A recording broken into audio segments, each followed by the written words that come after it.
Assalamualaikum warahmatullahi wabarakatuh. Hai sahabat cerita Ainun, apa kabar kalian hari ini? Semoga selalu sehat, bahagia, dan dimudahkan semua urusannya ya. Amin ya Rabb. Hari ini, Ainun bawain cerita yang, waduh, bisa bikin hati kalian ikut remuk. Bayangin, pulang kampung buat lebaran, niatnya kumpul keluarga, malah dapet luka paling dalam. Suami yang kita percaya sepenuh hati, justru berselingkuh sama bibi kandung kita sendiri. Sakit? Iya, tapi kisah ini bukan cuma tentang pengkhianatan, tapi juga tentang kebangkitan. Tentang perempuan yang akhirnya bangkit, berdiri lagi. Dan sukses bukan buat pamer, tapi buat nunjukin. Aku bisa bahagia, meski tanpa kalian. Jadi, buat kalian yang lagi rebahan, kerja, atau butuh teman cerita, dengerin cerita ini sampai habis ya. Dan jangan lupa untuk like, komen, dan subscribe, biar kamu gak ketinggalan cerita-cerita menyayat hati lainnya dari cerita Ainun. Langsung aja, yuk kita mulai. Suasana Jakarta mulai lengang. Gedung-gedung tinggi yang biasanya sibuk tampak tenang. Hanya sesekali mobil melintas di bawah langit senja yang kemerahan. Di sebuah apartemen sederhana di kawasan Jakarta Timur, Laras dan Raffi tengah sibuk mengepak koper.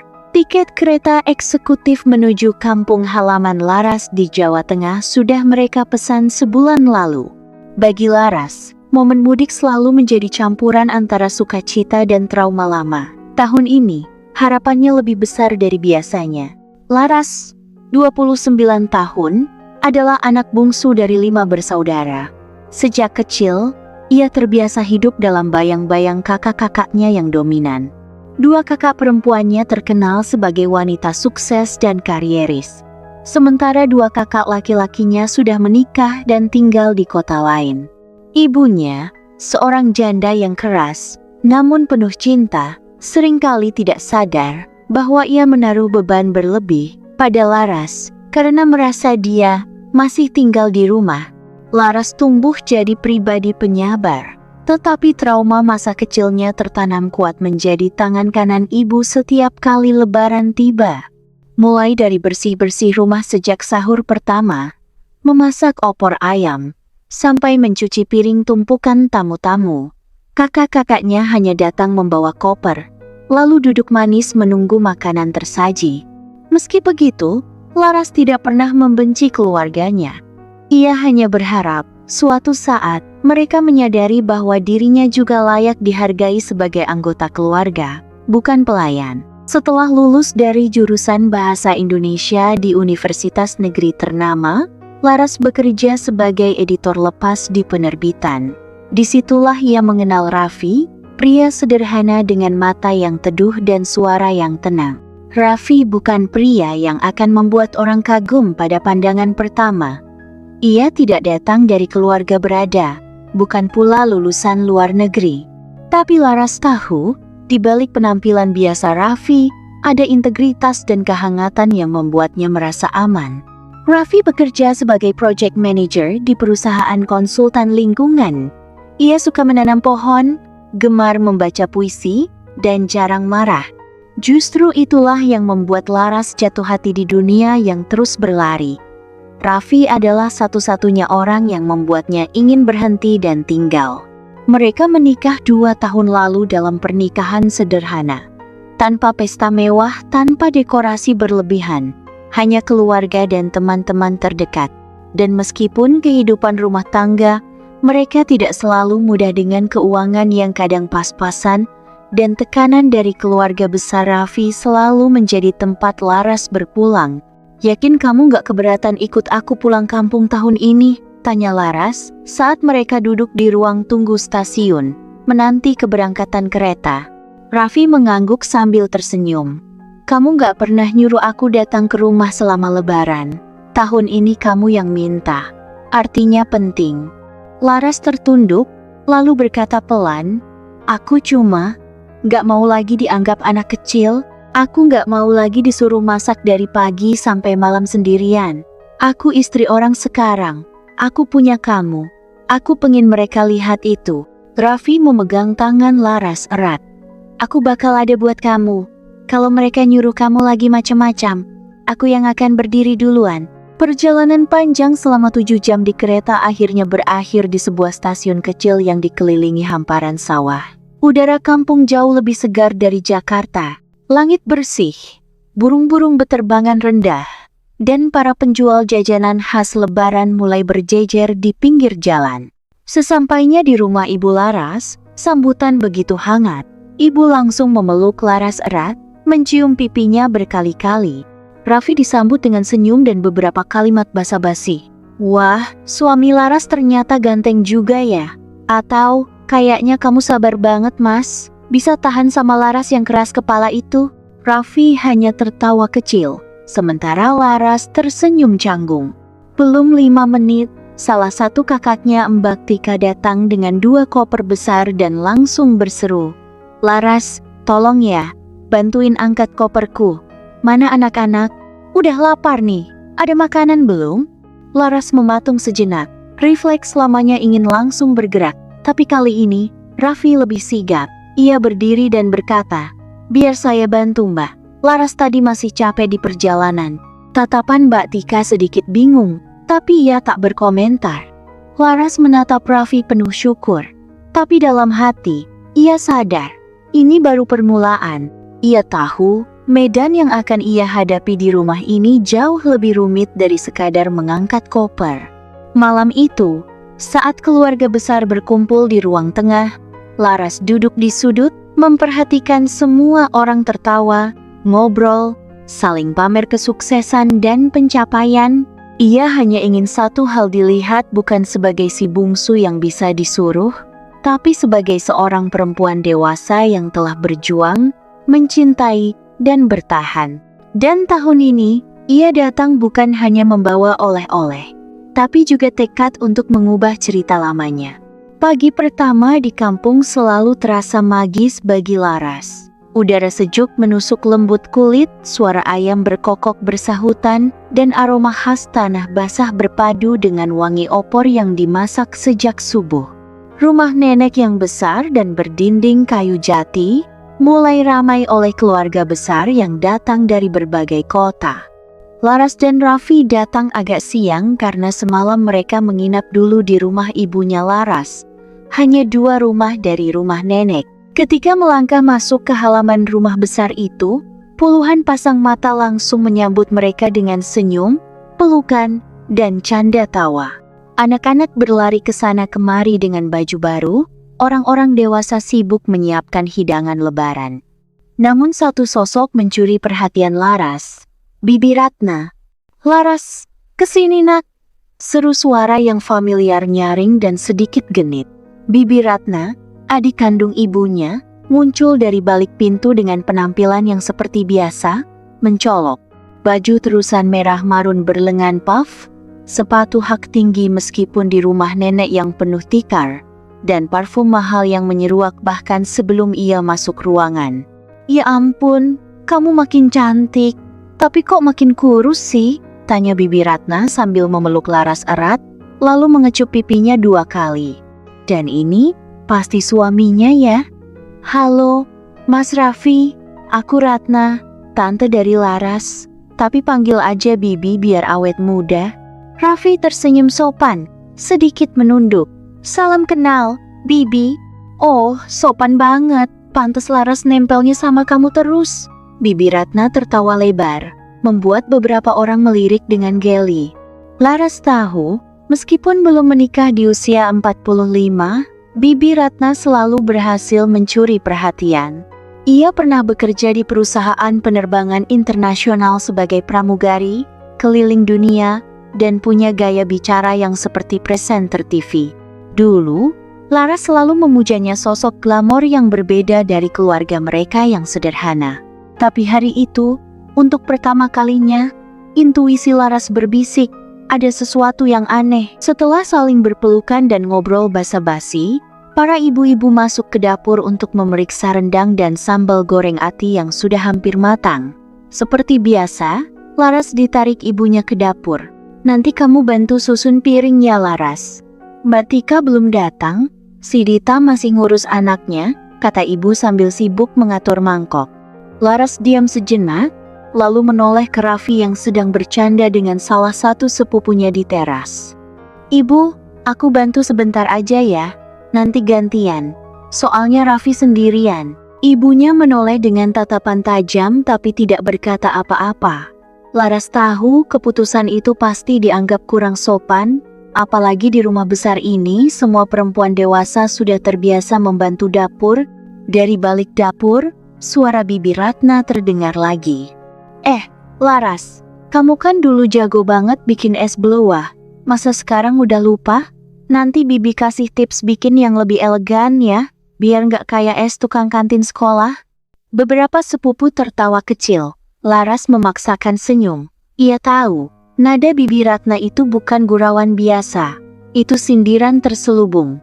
Setelah makan siang, sebagian besar keluarga duduk-duduk di ruang tamu dan teras. Raffi ditarik para paman untuk ngobrol soal pekerjaan dan kehidupan Jakarta. Laras duduk di sebelah Bibi Ratna, yang sedang menyemprotkan parfum kecil dari tas tangan mewahnya. Raffi itu tipe yang jarang Laras. Kamu beruntung, kata Bibi sambil melirik ke arah Raffi yang sedang tertawa. Iya, Pi, aku juga bersyukur banget, jawab Laras, sambil menatap suaminya dengan senyum lembut. Bibi menoleh cepat, menatap Laras dalam. Kamu percaya dia setia? Pertanyaan itu membuat Laras mengerutkan kening. Maksudnya? Cuma nanya. Lelaki baik kayak dia kadang disukai banyak orang. Dan kamu tuh terlalu sederhana buat dia. Jangan tersinggung ya sayang. Bibi tertawa kecil, lalu menyesap tehnya pelan. Laras menunduk, dadanya mulai panas. Tapi ia menahan diri. Menjelang sore, Laras berjalan ke belakang rumah untuk menjemur handuk. Di gang sempit dekat sumur, ia melihat sesuatu yang membuat langkahnya terhenti. Mereka tertawa pelan, lalu Bibi menepuk lengan Raffi seperti sedang bercanda. Tapi ekspresi Raffi agak kaku. Saat mata mereka bertemu dengan Laras, Bibi langsung melambaikan tangan. Laras, nih, Raffi tadi cerita kerjaannya tuh keren banget. Bibi baru ngerti, ternyata kerja lingkungan itu bisa ke luar negeri juga ya. Laras tersenyum kecil. Iya, tapi nggak sesering itu juga Bi. Raffi berjalan ke arah Laras. Aku bantuin jemur ya. Mereka berjalan beriringan dalam diam. Tapi di kepala Laras, satu pertanyaan mulai tumbuh seperti rumput liar. Kenapa Bibi Ratna memperhatikan Raffi? Lebih dari seharusnya. Hari ketiga Lebaran, langit kampung masih sejuk, ayam masih berkokok, dan rumah nenek tetap riuh oleh suara anak-anak serta denting piring dari dapur. Tapi di hati Laras, suasana itu tak lagi terasa hangat.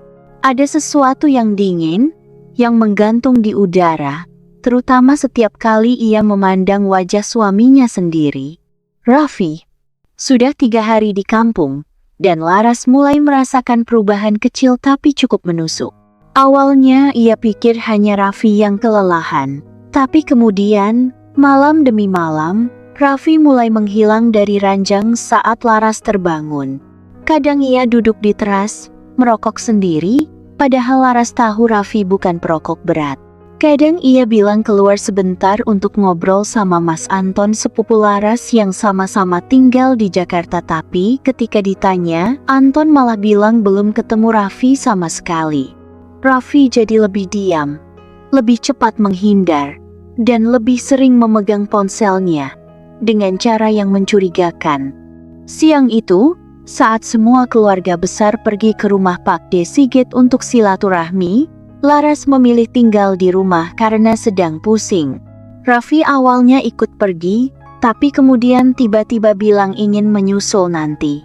Laras, yang merasa tidak enak, akhirnya duduk di ruang tengah sambil membaca buku. Tapi 15 menit kemudian, suara motor terdengar dari depan rumah.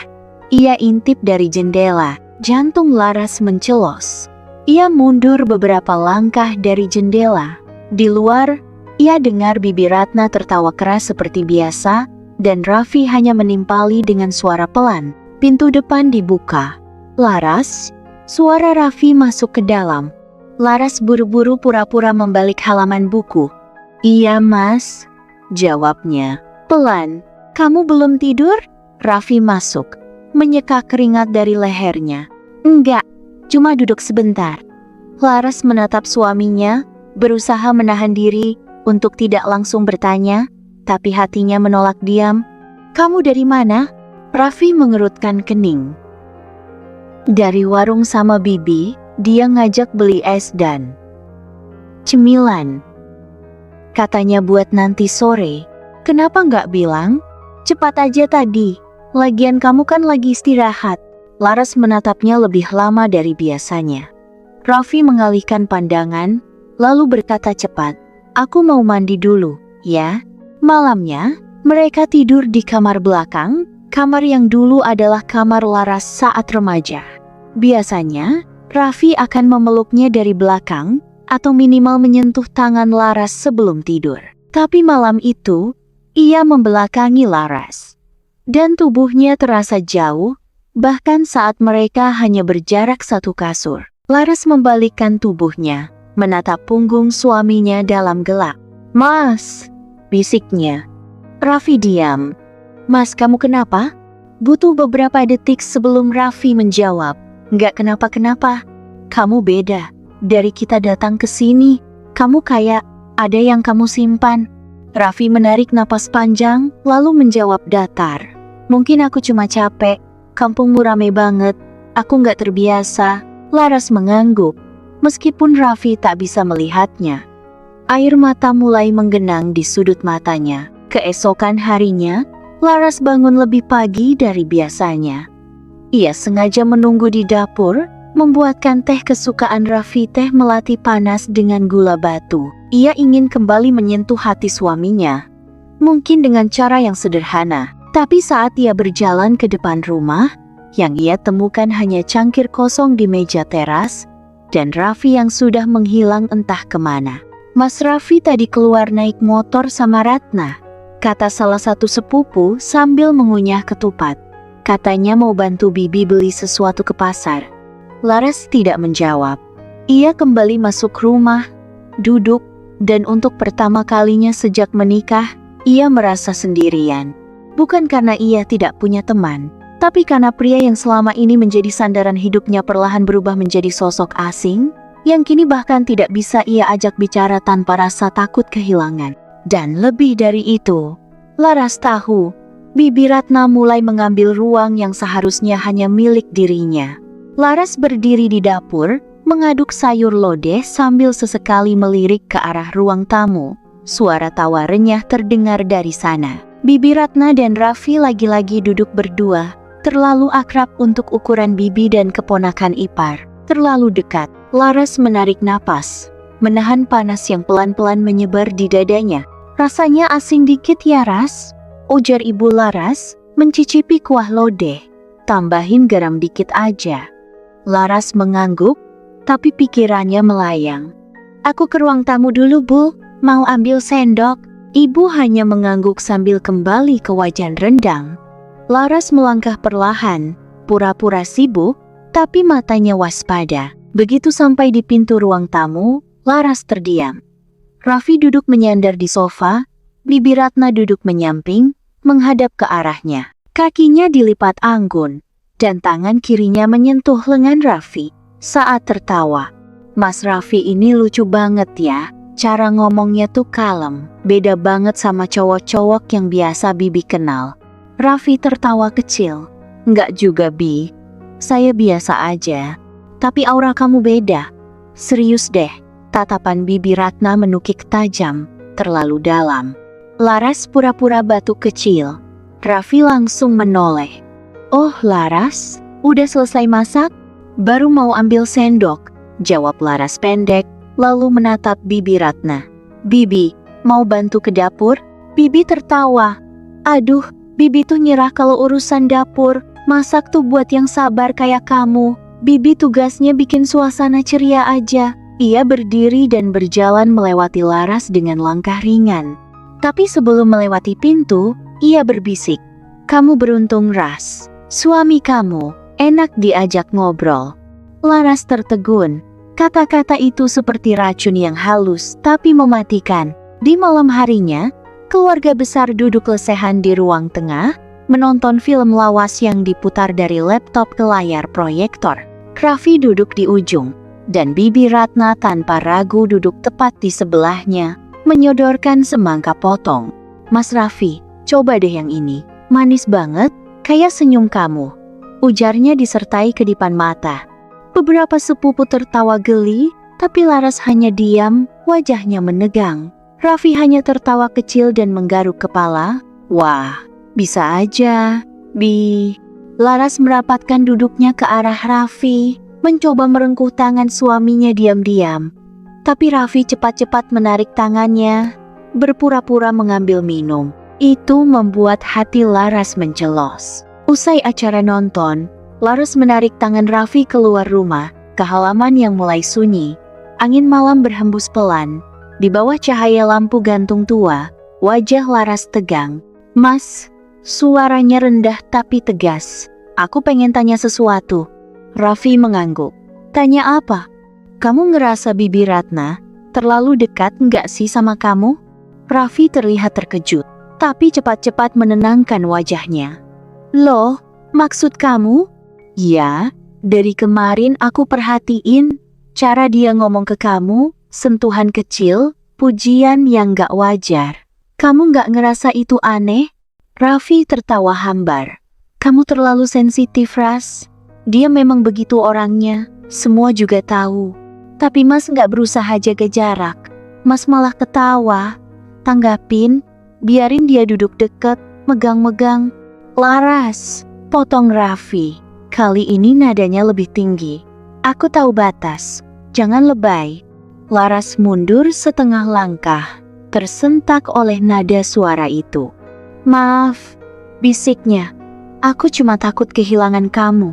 Raffi menghela napas panjang. "Kamu gak akan kehilangan aku, kecuali kamu terus-terusan mikir yang aneh-aneh kayak gini." Ia berbalik dan masuk ke dalam rumah, meninggalkan Laras sendiri di bawah lampu yang menggantung lemah. Laras berdiri mematung, matanya menatap tanah yang tak memberi jawaban. Ia mencoba mempercayai suaminya. Ia ingin yakin semuanya hanya prasangka. Tapi, tatapan mata Bibi Ratna, sentuhan yang terlalu sering, senyum Raffi yang semakin jarang, itu semua nyata. Dan malam itu, untuk pertama kalinya, Laras berdoa dengan suara gemetar. "Ya Allah, jika benar aku hanya berprasangka buruk, ampuni aku. Tapi jika aku sedang dibutakan oleh cinta, tolong bukakan mataku sebelum semuanya terlambat." Sudah hampir seminggu sejak Laras dan Raffi tiba di kampung. Suasana lebaran masih terasa, tapi tidak di hati Laras. Setiap senyum yang ia buat, kini terasa dipaksakan. Setiap jam berlalu, ia semakin merasa seperti orang asing di rumahnya sendiri. Dan Raffi, semakin jauh. Raffi, yang dulu tak pernah keberatan jika Laras meminjam ponselnya untuk membuka Google Maps atau sekadar memotret makanan, kini menjadikan benda itu seperti berangkas rahasia. "Mas, pinjem HP-nya bentar. HP-ku lagi ngecas. Aku mau cek jadwal kereta," pinta Laras siang itu saat mereka duduk di ruang keluarga. Raffi yang sedang duduk bersila langsung menoleh cepat. "Loh, kenapa nggak pakai HP Anton aja? Dia baru aja buka jadwal juga." Laras tertegun. "Ya, cuma sebentar." Tangan Raffi langsung memasukkan ponselnya ke saku celana. "Baterainya tinggal 1%, Ras. Ntar aja ya." Laras mengangguk pelan. Tapi matanya tak bisa lepas dari saku celana suaminya itu, seolah ada dunia lain yang sengaja disembunyikan di dalamnya. Malam harinya, Laras mencuci pakaian. Seperti biasa, ia memisahkan baju kotor Raffi, dan satu kaos abu-abu menarik perhatiannya. Ada aroma parfum wanita yang samar tapi jelas. Wangi bunga, lembut, dan tidak familiar. Laras mencium kaos itu sekali lagi lama, pelan. "Ini bukan parfumku," bisiknya. Jari-jarinya mengepal. Tapi ia tidak berkata apa-apa pada siapa-siapa. Ia hanya menaruh kaos itu di ember air dan menunduk. Esoknya, Laras sedang membeli sayur ke pasar kecil dekat rumah nenek. Ia berdiri di depan lapak tahu ketika dua ibu-ibu di sampingnya mulai berbisik-bisik. "Iya, aku lihat kemarin sore, dia dibonceng Mas Raffi. Padahal udah hampir maghrib loh." "Serius? Biratna?" "Iya, bajunya merah ngejreng itu loh, yang ketat banget. Aku sampai mikir, itu bini orang apa bukan?" Laras menahan napas. "Istrinya Mas Raffi yang dari Jakarta itu loh, anaknya Bu Wati. Loh kok si suaminya deket banget sama Ratna? Nggak malu apa?" Laras pelan-pelan mundur dari kerumunan itu. Ia bahkan lupa membeli tahu. Nafasnya sesak, jantungnya seperti diperas. Malam itu, Laras tidak bisa tidur. Raffi bilang hendak ke warung untuk beli rokok dan kopi. Tapi sudah lebih dari 1 jam, dan dia belum kembali. Laras mencoba menelepon 2 kali, tak diangkat. Ia membuka jendela kamar pelan-pelan melihat ke arah jalan kampung yang sepi. Hanya lampu jalan yang redup dan suara jangkrik. Lalu, suara motor. Laras berlari ke dapur, mengintip dari celah kayu. Sebuah motor berhenti di depan gang kecil dan 2 sosok turun dari motor. Raffi dan Bibi Ratna. Bibi turun pelan-pelan, tertawa kecil, menyentuh pundak Raffi sebelum melangkah masuk ke gang. Raffi berdiri sebentar, lalu menyusul perlahan. Laras merasa tubuhnya seperti membeku, lututnya lemas. Ia terduduk di lantai dapur, air matanya jatuh satu persatu. Masih belum ada bukti pasti, tapi malam itu hatinya tahu, dan kali ini ia tak bisa lagi pura-pura buta. Di dalam kamar, Laras menatap ponsel Raffi yang tertinggal di meja. Untuk pertama kalinya, ia berani menyentuhnya. Tapi layar terkunci. Ia menatap pantulan wajahnya di layar hitam itu, dan untuk pertama kalinya, ia bertanya pada dirinya sendiri, kalau benar dia mengkhianatiku, apakah aku cukup kuat untuk bertahan? Dan malam itu, Laras tidur sendirian. Untuk pertama kalinya, sambil menggenggam sakit yang nyata. Jam menunjukkan pukul 1,36 dini hari. Rumah tua yang biasanya dipenuhi tawa keluarga kini sunyi senyap. Semua orang tertidur usai hari yang panjang, kecuali Laras. Ia kembali terjaga, dengan perasaan tak menentu. Ada yang menggeliat di dalam dadanya semacam kecemasan aneh yang tidak bisa ia jelaskan. Raffi tidak ada di sampingnya lagi, katanya cuma ke belakang sebentar. Tapi sudah hampir setengah jam. Perasaan Laras tak tenang. Ia melangkah pelan keluar kamar, melintasi lorong menuju dapur. Langkahnya berhenti saat mendengar suara lirih. Desahan, pelan, tapi sangat jelas. Ia berjinjit mendekat ke dapur belakang, tempat yang biasanya hanya dipakai untuk masak besar saat acara keluarga. Lampunya mati, tapi remang cahaya bulan menerobos lewat celah atap seng dan ventilasi kayu, menciptakan bayangan-bayangan yang menari di dinding. Dan di sanalah mereka. Bibi Ratna tubuhnya hanya tertutup selimut tipis dari kain jarik tergolek di atas lantai semen. Raffi berada di atasnya, bertelanjang dada, napasnya memburu. Laras berdiri kaku di balik tirai anyaman bambu. Hanya beberapa langkah dari mereka, nafasnya tercekat, mulutnya terbuka, tapi tak bersuara. Suara desahan bercampur cengkerama intim. Tidak ada penyesalan. Tidak ada rasa bersalah, yang ada hanya gairah, nafsu, dan ketelanjangan yang menyayat jiwa. "Mas, pelan dikit ya, nanti kedengeran." "Aku nggak tahan, Bi. Kamu tahu sejak kapan aku pengen begini? Sejak pertama kali aku peluk kamu waktu di dapur 2 hari lalu ya." Ratna menyeringai. "Bahkan sebelum itu, dari Jakarta, dari caramu mandang aku waktu aku nganterin kamu pulang." Raffi menciumi leher Ratna dengan rakus. Tangan mereka saling menjelajah tubuh masing-masing. Sementara Laras hancur. Laras memegangi mulutnya sendiri. Tubuhnya bergetar. Pandangannya kabur karena air mata. Tapi ia tak bisa mengalihkan mata dari pemandangan itu. "Suamiku," Suamiku tidur dengan bibiku sendiri. Di rumah nenekku sendiri, tempat aku dibesarkan, tempat aku pernah merasa aman. Nafas Laras sesak. Ia meremas bajunya sendiri. Rasa mual mulai naik dari perut, tapi ia tidak pergi. Ia masih menunggu. Mungkin berharap ini hanya mimpi buruk. Setelah mencapai klimaksnya, Raffi jatuh ke samping, kelelahan. Ratna duduk, menyandarkan punggung ke dinding, mengambil rokok dari saku jaket yang tergantung di dekat tungku. "Mas, kamu nggak nyesel?" tanya Ratna sambil menghembuskan asap ke langit-langit. "Sedikit," jawab Raffi pelan, "tapi aku capek hidup pura-pura. Laras terlalu sempurna, terlalu baik. Aku nggak bisa jadi diri sendiri." Ratna tertawa kecil. "Dan kamu bisa jadi diri sendiri sama aku? Setidaknya kamu nggak nuntut, nggak maksa aku jadi suami idaman. Kamu bebas." "Gila, berani, aku suka."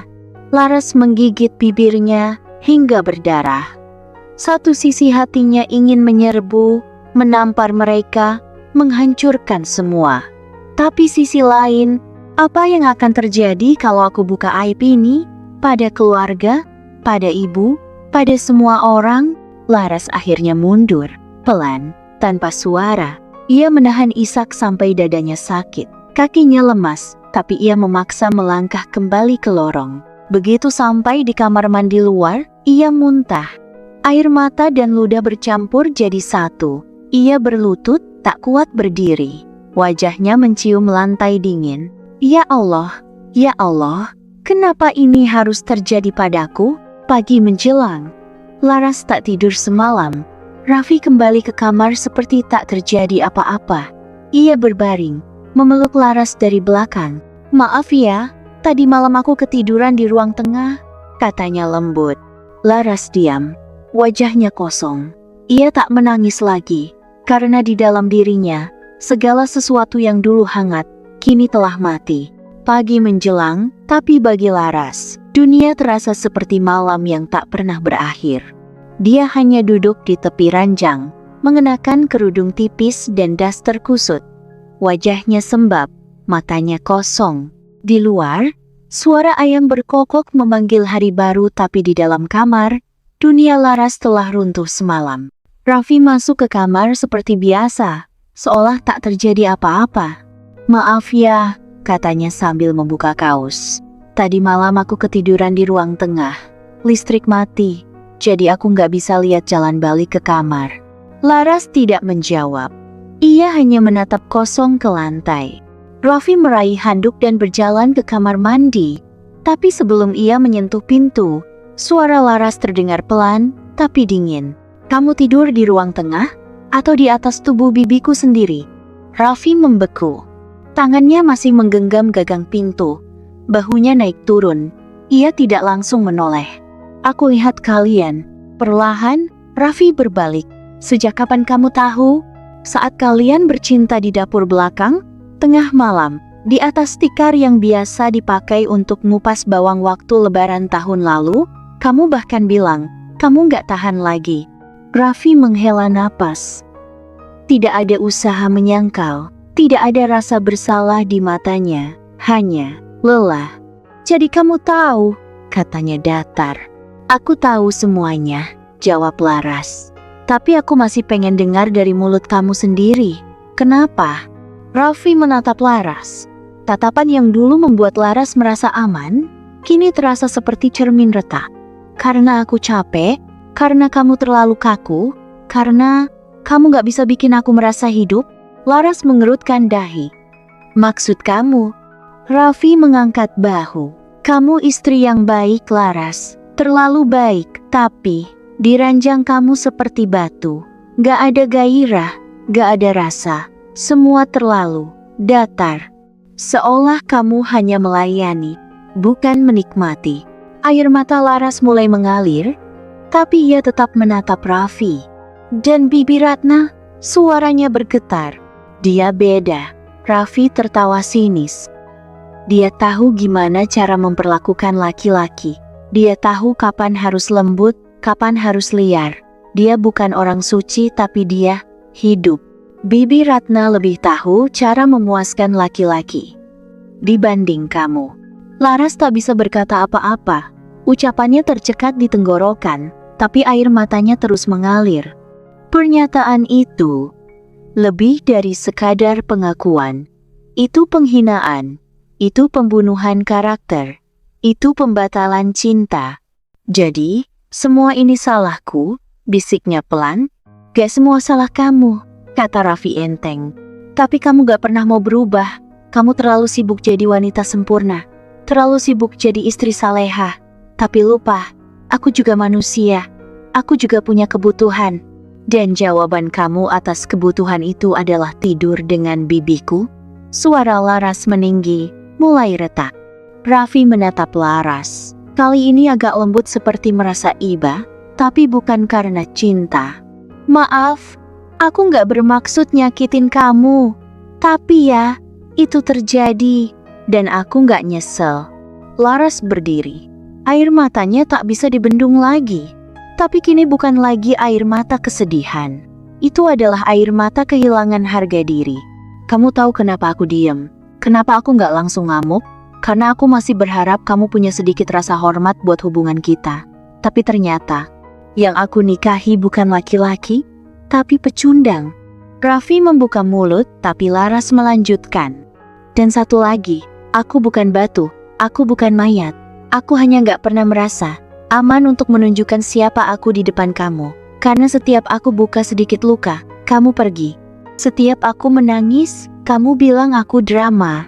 Setiap aku diam, kamu bilang aku beku. Dan sekarang kamu salahkan semuanya ke aku. Laras berjalan ke arah pintu.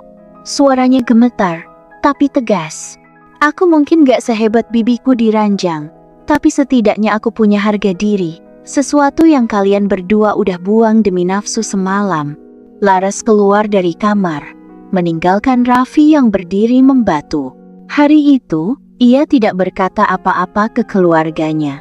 Tapi matanya yang bengkak dan wajahnya yang pucat cukup untuk membuat semua orang tahu. Ada sesuatu yang hancur dan tidak bisa diperbaiki lagi. Dan, di dalam hatinya, Laras tahu. Beberapa luka tidak pernah sembuh. Mereka hanya jadi bagian dari siapa kita nanti. Kehancuran itu datang dengan cara yang tak terduga. Setelah malam yang penuh penderitaan, Laras tidak tidur. Hatinya terlalu sakit, terlalu berat, untuk memejamkan mata. Namun, pagi itu ia merasa sedikit lebih kuat. Tidak karena ia baik-baik saja, tidak sama sekali. Tapi karena dia sudah lelah berpura-pura. Dengan tekad yang mengeraskan hatinya, Laras memutuskan untuk menghadapi keluarga. Ia akan menceritakan semuanya. Tentang Raffi, tentang Bibi Ratna, tentang pengkhianatan yang sudah tidak bisa lagi disembunyikan. Pagi itu, suasana rumah nenek sedikit lebih tenang. Keluarga besar sedang berkumpul di ruang tamu untuk sarapan bersama. Laras berjalan pelan ke arah mereka. Raffi sudah ada di sana, duduk bersama keluarga, tampak begitu tenang, seolah tidak ada yang terjadi. Namun Laras tahu, ia tahu, semua sudah hancur. Laras, ayo sini sarapan, suara ibunya terdengar ceria. Nanti kita semua pergi ke pasar bareng ya. Laras hanya mengangguk pelan. Ibu, aku perlu bicara. Suasana di ruang tamu yang biasanya ramai menjadi sepi seketika. Semua mata tertuju padanya, dan Laras merasakan dadanya semakin sesak. Ia menarik napas panjang, berusaha mengatur suaranya agar tetap stabil. Aku tahu ini akan sulit, tapi aku harus ngomong. Raffi dan Bibi Ratna, mereka tidur bersama. Suasana dalam ruangan itu mendadak dingin. Semua orang terdiam. Tak ada yang berbicara, tak ada yang berani bertanya. Hanya suara detak jantung Laras yang terdengar sangat keras dalam telinganya. Ibunya menatapnya dengan mata penuh kebingungan. Apa maksud kamu Laras? Jangan bercanda seperti itu. Ini bukan lelucon, Bu. Laras hampir berteriak, suaranya penuh emosi yang tak bisa ditahan lagi. Aku melihat mereka. Malam itu, di dapur belakang, Raffi dan Bibi Ratna, mereka berhubungan badan. Aku tidak bisa membohongi diri sendiri lagi. Ibu Laras terdiam. Wajahnya memucat. Tidak bisa menerima kenyataan itu. Beberapa anggota keluarga yang mendengar cerita ini langsung saling pandang. Ada yang terlihat terkejut. Ada juga yang hanya menunduk. Namun, suara Bibi Ratna terdengar begitu jelas dari belakang, penuh nada defensif. Apa yang kamu katakan itu tidak benar. Itu cuma salah paham, Laras. Laras memandang Bibi Ratna dengan pandangan tajam, penuh kemarahan dan rasa sakit. Jangan coba bohongi aku lagi. Aku melihat sendiri. Apalagi yang kamu ingin sembunyikan? Tiba-tiba, suara dari saudara laki-laki Laras, Arman, terdengar dengan nada keras. Laras, kamu terlalu sibuk kerja, makanya suami kamu cari yang bisa memanjakan. Kamu terlalu fokus sama bisnis kamu, sampai nggak peduli sama kebutuhan Raffi. Laras terkejut mendengar kata-kata itu. Saudaranya sendiri, yang seharusnya mendukungnya, justru membelakangi. Apa yang kamu maksud? Suaranya bergetar. Jadi aku yang salah karena aku bekerja keras untuk keluarga ini? Arman melanjutkan, nada suaranya semakin tajam. Kamu terlalu sibuk mikirin omset online shopmu, sampai lupa sama suami. Apa kamu kira Raffi nggak butuh perhatian? Kalian perempuan, kan? Cuma mikirin duit? Coba lihat dirimu sendiri, kamu nggak lagi seperti dulu. Laras, kamu sudah terlalu sibuk dengan dirimu sendiri. Laras merasa dunia seperti berputar. Kata-kata Arman menusuk langsung ke jantungnya. Ia merasa seperti sebuah kegagalan besar. Bukan hanya Raffi yang mengkhianatinya, sekarang keluarganya juga menyalahkannya. Semua keringat yang ia keluarkan untuk membangun masa depan keluarga ini, untuk memberikan yang terbaik, ternyata tidak berarti apa-apa di mata mereka. Ibunya akhirnya membuka mulut, suaranya rendah, namun terasa seperti pisau yang menembus hati Laras. Laras, kamu mungkin benar tentang pengkhianatan itu, tapi kamu juga perlu introspeksi diri. Sudah waktunya kamu sadar, keluarga ini butuh kamu. Jadi jangan cuma fokus sama pekerjaanmu. Kalau kamu terus seperti ini, bisa jadi Raffi lebih baik dengan Bibi Ratna. Laras terdiam. Suasana semakin hening, dan tak ada lagi yang bicara. Kata-kata itu menggantung di udara, seperti sesuatu yang tidak bisa dicabut lagi. Kemudian, suara Ibu Laras yang penuh kecewa menambah rasa sakit yang sudah menghimpit hatinya. Kamu harus pulang. Mungkin lebih baik kamu dan Raffi pergi dari sini. Biarkan semuanya tenang dulu. Kami tidak bisa terus mendukungmu jika kamu terus seperti ini. Kami butuh kedamaian. Air mata Laras menetes tanpa bisa ditahan lagi. Ia merasa tidak dihargai. Ia merasa hancur, bukan hanya oleh Raffi dan Bibi Ratna, tetapi oleh keluarganya sendiri. Tanpa berkata apa-apa, Laras berdiri dan berjalan keluar dari rumah nenek. Langkahnya berat, tubuhnya lemas, dan kepalanya pusing oleh semua penghinaan yang baru saja ia terima. Ia merasa terbuang, disisihkan, dan tak ada tempat lagi untuk bernaung. Di luar rumah, udara terasa lebih dingin dari biasanya. Laras merasa seperti berada di tengah hujan meskipun cuaca cerah. Aku telah kehilangan segalanya. Keputusan untuk meninggalkan rumah itu datang begitu saja bukan karena Laras tidak mencintai keluarganya, tetapi karena hatinya sudah tidak lagi bisa menahan semua rasa sakit yang terus-menerus dipendam. Rasa sakit yang datang bukan hanya dari pengkhianatan Raffi dan Bibi Ratna, tapi dari kenyataan bahwa keluarganya sendiri membiarkan semuanya terjadi. Malam itu, setelah pertemuan yang menyakitkan, Laras memutuskan untuk pergi. Tanpa berpamitan dengan siapapun, ia mengemas barang-barangnya. Tas besar sudah terisi penuh, meskipun tidak banyak yang bisa ia bawa. Hanya pakaian dan beberapa barang penting yang bisa ia selipkan ke dalam koper. Tidak ada yang ingin ia bawa selain luka dan amarah. Raffi, tentu saja, tidak ada di rumah. Setelah malam itu, dia menghilang entah kemana. Laras bahkan tidak peduli. Pagi itu, Laras menatap rumah yang sudah menjadi saksi bisu kebahagiaannya, kebohongannya, dan sekarang, kehilangan yang begitu besar. Tidak ada kata perpisahan yang mengalir, cinta yang dulu begitu hidup, sekarang seperti api yang padam. Dengan langkah berat, Laras keluar dari rumah itu dan menuju mobil yang sudah disiapkan untuk membawanya kembali ke kota. Ke kota yang menjadi tempat ia dulu menemukan kebahagiaan dan juga tempat ia sekarang akan mencari kembali dirinya. Selama perjalanan Laras tidak banyak bicara. Matanya menatap kosong keluar jendela mobil, melihat pemandangan yang berlalu dengan cepat. Tetapi hatinya tetap terikat pada kenangan yang semakin memudar. Kenangan tentang kebersamaan, tentang cinta yang dulu terasa sempurna. Namun, ada juga rasa marah yang menggelegak di dadanya. Marah pada Raffi yang tega berkhianat, marah pada Bibi Ratna yang dengan dinginnya merusak segalanya, dan marah pada keluarganya yang tidak pernah mendukungnya, bahkan malah menyalahkannya. Semua rasa itu bercampur aduk dalam dirinya. Dengan sekali lagi mengingat kata-kata ibunya, "Kami butuh kedamaian." Laras merasa hatinya semakin keras.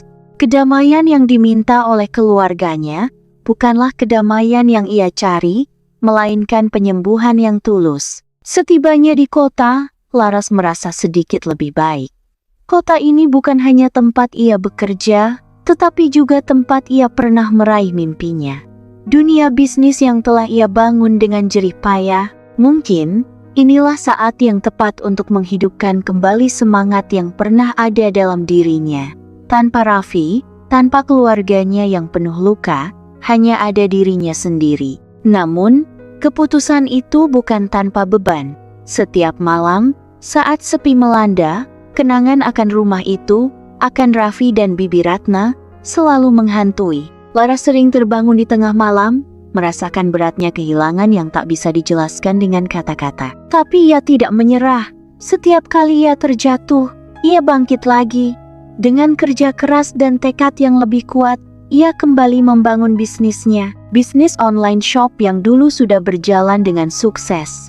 Kini ia bawa ke tingkat yang lebih tinggi. Laras tahu, kesuksesan adalah jawabannya. Untuk setiap kata hinaan yang dilontarkan oleh keluarganya, untuk setiap pengkhianatan yang dilakukan oleh Raffi dan Bibi Ratna, ia akan membalasnya dengan kemenangan yang lebih besar. Dan dengan setiap langkah menuju kesuksesan itu, ia mulai merasa sedikit lebih kuat. Ia memperluas jaringan, mencari peluang bisnis baru, dan menjalani hidup dengan cara yang lebih mandiri. Tak ada lagi bayang-bayang Raffi atau Bibi Ratna yang menghalangi. Laras menjadi lebih dari apa yang pernah dia bayangkan seorang pebisnis sukses, yang bukan hanya memiliki omset tinggi, tetapi juga kebebasan untuk menentukan takdirnya sendiri. Namun, meskipun Laras berhasil bangkit, ada satu hal yang tak bisa ia sembuhkan. Hatinya yang masih terpecah, meski semua itu tersembunyi di balik senyuman dan kesuksesannya. Di balik keberhasilan yang ia raih, ada rasa sepi yang menghantuinya. Mungkin, kesuksesan tidak bisa mengobati luka cinta. Pada suatu malam, saat Laras duduk di meja kerjanya, menatap layar komputer dengan fokus penuh, tiba-tiba sebuah pesan masuk di ponselnya. Itu dari Raffi. "Laras, maafkan aku. Aku telah membuat kesalahan besar." Laras menatap pesan itu dalam diam. Untuk beberapa detik, hatinya terasa seperti pecah lagi. Namun, ia hanya tersenyum kecil. "Aku sudah tidak butuh penyesalanmu. Aku lebih baik tanpa kamu." Pesan itu ia balas dengan tegas, menutup bab lama dalam hidupnya. 1 tahun telah berlalu sejak kepergian Laras dari rumah nenek. Sejak ia meninggalkan semua kenangan yang menyakitkan itu. Setahun penuh perjuangan, kerja keras, dan keputusan-keputusan yang berat. Namun kini, Laras telah berdiri lebih tegak. Ia tidak lagi menjadi perempuan yang rapuh, yang menangisi pengkhianatan dan penghinaan. Ia telah berubah. Pagi itu, Laras duduk di ruang kerjanya yang penuh dengan tumpukan dokumen dan layar-layar komputer. Ruang kerjanya kini tidak lagi hanya sebuah kantor sederhana, melainkan kantor yang dikelola secara profesional. Produk-produknya yang awalnya hanya dijual di platform online sekarang sudah mulai dikenal banyak orang, dengan pelanggan dari seluruh Indonesia, bahkan beberapa negara lain. Laras sudah berhasil memperluas jaringan distribusinya, memperkenalkan produk-produknya ke pasar yang lebih luas, dan memanfaatkan berbagai peluang yang ada. Tak ada lagi kebingungan tentang apakah ia bisa bertahan hidup, kini ia justru bisa membanggakan hasil kerjanya. Ia menatap layar komputer, lalu mengetikkan beberapa kata di emailnya. Tim, saya ingin meningkatkan produksi bulan depan. Pastikan kualitas tetap terjaga dan distribusi berjalan lancar. Kita akan meluncurkan produk baru, dan saya yakin ini akan menjadi lompatan besar bagi kita. Laras tersenyum sendiri. 3 tahun yang lalu, ia hanya seorang ibu rumah tangga yang ingin membantu suami. Tapi sekarang, ia adalah pemilik perusahaan besar yang memiliki pengaruh, dan yang lebih penting lagi, ia memiliki kendali penuh atas hidupnya. Hari itu, Laras menerima penghargaan dari sebuah lembaga bisnis terkemuka atas pencapaiannya dalam dunia e-commerce. Penghargaan itu diterimanya dengan bangga, meskipun ia tahu bahwa semua ini datang dengan perjuangan keras yang tak banyak orang tahu. Sebagai penerima penghargaan, ia diminta untuk memberikan pidato singkat di depan hadirin. Dengan sedikit senyum, Laras berdiri di depan panggung, memandang audiens yang penuh dengan pelaku bisnis sukses lainnya. Tak sedikit yang memandangnya dengan rasa kagum. Beberapa bahkan bertanya-tanya bagaimana ia bisa mencapai ini semua. Dari seorang perempuan yang dulu hanya dikenal sebagai istri, kini ia berdiri di depan mereka sebagai pemimpin bisnis yang sukses. Ladies and gentlemen, Laras mulai berbicara dengan suara yang tegas namun penuh rasa syukur. Saya ingin berterima kasih atas penghargaan ini. Namun, lebih dari itu, saya ingin mengatakan bahwa saya berada di sini hari ini bukan karena saya lebih pintar atau lebih hebat dari orang lain, tapi karena saya tidak pernah menyerah, meskipun dunia mencoba untuk menjatuhkan saya. Penonton diam, mendengarkan setiap kata-kata Laras yang begitu tulus. Setahun yang lalu, saya kehilangan hampir segalanya, suami saya, keluarga saya, dan impian yang saya bangun bersama orang yang saya cintai. Tetapi saya belajar satu hal penting, kehilangan itu bukan akhir dari segalanya. Justru di titik itulah, saya menemukan kekuatan saya yang sebenarnya. Laras berhenti sejenak, menatap wajah-wajah yang memandangnya dengan penuh hormat. Dan hari ini, saya berdiri di sini bukan untuk menunjukkan betapa saya berhasil mengalahkan orang lain, tapi untuk menunjukkan bahwa keberhasilan itu adalah hak kita semua, asalkan kita tidak pernah berhenti berjuang. Tepuk tangan bergema di seluruh ruangan. Laras menghela napas, merasa lebih lega daripada sebelumnya. Dia tahu bahwa dia bukan lagi perempuan yang dulu, perempuan yang terluka, yang terpuruk. Ia kini adalah seorang pejuang, yang tidak hanya bangkit dari keterpurukan, tetapi juga menemukan keberanian untuk melangkah maju meski dunia terasa menentang. Beberapa hari setelah penghargaan itu, Laras menghadiri acara networking bisnis. Di sana, ia bertemu dengan beberapa pengusaha sukses. Salah satunya adalah seorang investor bernama Alfian. Mereka berdua mulai berbincang tentang peluang bisnis. Dan Laras tidak menyangka bahwa percakapan itu akan membuka banyak pintu baru dalam hidupnya. Bisnis kamu luar biasa, Laras, kata Alfian sambil menyodorkan tangan untuk berjabat tangan. Aku lihat potensi besar di sini.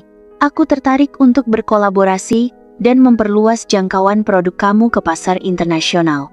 Laras tersenyum. Dia tahu bahwa ini adalah kesempatan besar yang bisa membawa bisnisnya ke tingkat yang lebih tinggi lagi. Terima kasih Alfian. Aku percaya kolaborasi bisa membawa kita ke arah yang lebih baik. Aku tidak ingin bisnis ini hanya berhenti di sini. Aku ingin melihatnya berkembang lebih jauh lagi.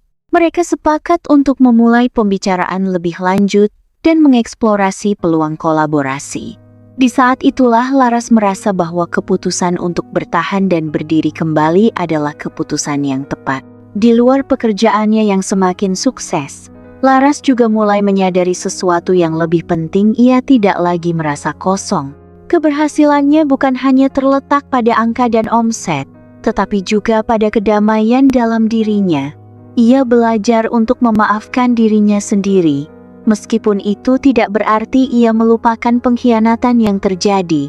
Suatu malam, Saat Laras sedang duduk di teras rumahnya, yang kini jauh dari hiruk-pikuk kehidupan lama, ia melihat bintang-bintang di langit yang cerah. Ia merasa lega, meskipun hatinya masih menyimpan luka lama, namun kini luka itu tidak lagi mengendalikan hidupnya. Ia mengucapkan sebuah janji pada dirinya sendiri. Aku akan terus maju, aku akan terus berkembang, aku akan membuktikan pada dunia bahwa aku bisa lebih dari apa yang mereka kira. Hari itu mendung, langit menggantung berat, seolah menyimpan kabar yang tak ingin diucapkan. Laras baru saja selesai meeting dengan klien dari luar negeri saat seorang stafnya masuk ke ruang kerja. Bu Laras, ada tamu. Seorang wanita. Dia bilang namanya Ratna. Laras terdiam. Nama itu seperti hantaman halus di dadanya. Ratna. Bibi Ratna, sosok yang dulu ia hormati, lalu benci, lalu lupakan. Suruh tunggu di ruang tamu, jawabnya singkat. Suaranya tenang, datar, tapi jantungnya berdetak sedikit lebih cepat. Ia berdiri, tubuhnya tegap, langkahnya mantap.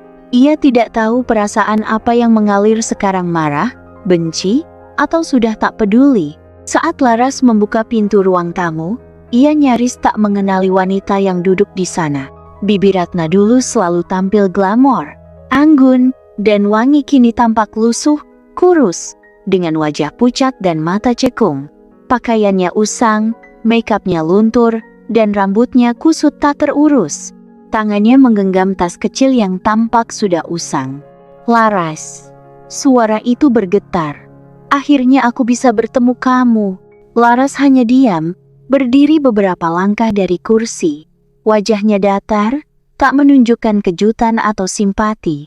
Aku tahu kamu pasti benci aku, tapi aku datang bukan untuk minta apa-apa. Aku cuma mau minta maaf. Bibi Ratna mulai menangis. Tangisnya bukan dramatis seperti dulu. Tangisnya kini lirih dan menyedihkan, seperti pecahan seseorang yang benar-benar kalah dalam hidup. Raffi sudah lama pergi. Dia bangkrut, Laras.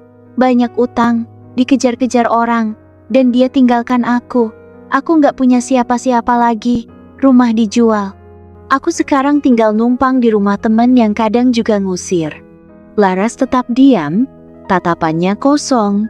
Tapi dalam hatinya, seperti ada film yang berputar cepat, saat ia memergoki mereka di dapur belakang, saat semua orang menyalahkannya, saat ia diusir, saat ia menangis sendirian di malam-malam paling gelap, dan kini, orang yang menghancurkan hidupnya berlutut di hadapannya, meminta maaf. Laras, suara Bibi Ratna nyaris tak terdengar. Maafkan aku salah, aku hilaf, aku pikir aku bisa bahagia dengan dia, tapi semua salah. Kamu lebih kuat dari yang aku kira. Laras perlahan berjalan mendekat. Ia duduk di hadapan wanita itu, menatap wajah tua yang dulu begitu ia kagumi, kini begitu rapuh. Aku nggak punya dendam lagi, Bi, katanya pelan. Bibi Ratna mengangkat kepala, matanya berkaca-kaca. Jadi, kamu maafin aku? Laras hanya tersenyum. Senyum kecil, bukan senyum kemenangan, tapi senyum seseorang yang sudah terlalu lelah untuk menyimpan amarah. Aku memaafkan, tapi bukan berarti aku melupakan. Ia berdiri. Hidup sudah mengajariku untuk berhenti berharap pada orang lain. Kamu juga harus belajar. Bibi Ratna terdiam. Tak tahu harus berkata apa. Tangisnya kembali pecah.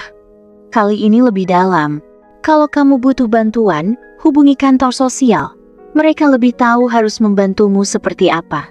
Laras berjalan keluar, stafnya langsung menghampiri. Perlu saya panggilkan mobil untuk tamunya, Bu? Tidak usah, jawab Laras. Dia tahu kemana harus pulang. Di dalam mobilnya, Laras duduk tenang. Ia memandang keluar jendela, melihat pohon-pohon yang bergoyang ditiup angin. Hatinya tidak senang, tidak puas tapi lega. Ia menang, bukan karena ia membalas, tapi karena ia tidak hancur. Raffi sudah menghilang entah kemana. Nama itu sudah tidak penting lagi. Bibi Ratna, kini hanya kenangan buruk yang telah membayar lunas dengan air mata. Dan Laras, ia tetap berjalan ke arah yang lebih terang. Karma itu nyata, gumamnya pelan. Pagi itu, Laras berdiri di balkon apartemennya yang menghadap ke kota. Matahari menyinari wajahnya lembut, angin meniup rambutnya perlahan. Ia menggenggam secangkir kopi, menikmati aroma dan kehangatan yang meresap ke dalam kulitnya. Tidak ada lagi luka, tidak ada lagi air mata. Sudah lama ia berhenti menoleh ke belakang. Tidak ada lagi alasan untuk bertanya, mengapa aku? Atau, kenapa mereka tega? Jawabannya sudah jelas. Karena tidak semua orang tahu bagaimana cara mencintai tanpa merusak. Dan Laras, kini tidak lagi menanti jawaban. Ia sudah memilih untuk bahagia. Sendiri, bila perlu, tapi damai. Beberapa waktu terakhir, hidup Laras mulai dipenuhi dengan warna-warna yang baru. Ada Nadia, asisten pribadinya yang setia dan seperti adik sendiri. Ada Pak Dirga, mentor bisnis yang banyak membimbing tanpa pernah merendahkan. Dan ada Alfian, lelaki yang perlahan hadir tanpa memaksa, tanpa membebani. Laras tidak buru-buru membuka hatinya, tapi Alfian berbeda. Aku tidak datang untuk memperbaiki masa lalumu, katanya, suatu malam di sebuah restoran kecil yang hangat. Aku cuma ingin berjalan di sisimu sekarang, kalau kamu mau. Laras hanya tersenyum waktu itu. Ia belum menjawab, karena untuk pertama kalinya, ia tidak merasa harus segera mengatakan ya. Ia tahu, orang yang benar tidak akan membuatmu terburu-buru. Suatu hari, Laras mengunjungi rumah kecil yang sedang direnovasi rumah impiannya, di pinggiran kota, dengan taman luas, dapur yang lapang, dan ruang baca di lantai 2. Rumah itu bukan istana, tapi penuh ketenangan. Ia berjalan di antara bunga-bunga yang baru ditanam, menyentuh pagar kayu yang masih basah catnya. Ia menatap langit, lalu menutup mata sejenak. Ini cukup, bisiknya. Ini lebih dari cukup. Ia tak lagi ingin tahu kabar Raffi, entah di mana ia sekarang, apa yang ia tangisi, atau siapa yang kini ia bujuk dengan janji palsu. Ia juga tak menyimpan marah pada Bibi Ratna. Karena Laras tahu, tak ada yang lebih menyedihkan dari hidup yang dijalani tanpa kejujuran. Ia hanya fokus pada satu hal, dirinya sendiri. Malam itu, sebelum tidur, Laras duduk di tempat tidurnya, membuka jurnal kulit coklat tua, yang selalu ia isi setiap kali hatinya penuh. Dengan pena hitam favoritnya, ia menulis, "Hari ini aku bangun tanpa rasa sesak. Aku tidak lagi merasa perlu membuktikan apapun. Aku bekerja bukan untuk melupakan, tapi karena aku mencintai apa yang kulakukan. Aku punya orang-orang yang tulus, aku punya diriku. Dan itu cukup. Bahagia itu bukan tentang siapa yang kau miliki, tapi tentang siapa yang tetap tinggal saat semua orang pergi." Ia menutup jurnalnya, lalu mematikan lampu. Laras tahu, kisah hidupnya penuh luka tapi juga penuh kemenangan. Kemenangannya bukan karena ia membalas, tapi karena ia memilih untuk tidak hancur. Orang yang berharga tidak akan pernah membuatmu merasa tak cukup, begitu ia katakan pada Nadia suatu hari. Dan orang yang benar tidak akan pernah datang membawa luka baru. Di akhir segalanya, Laras tidak punya siapa-siapa dari masa lalunya, tapi ia punya dirinya sendiri. Dan dari situ, kebahagiaan sejati lahir.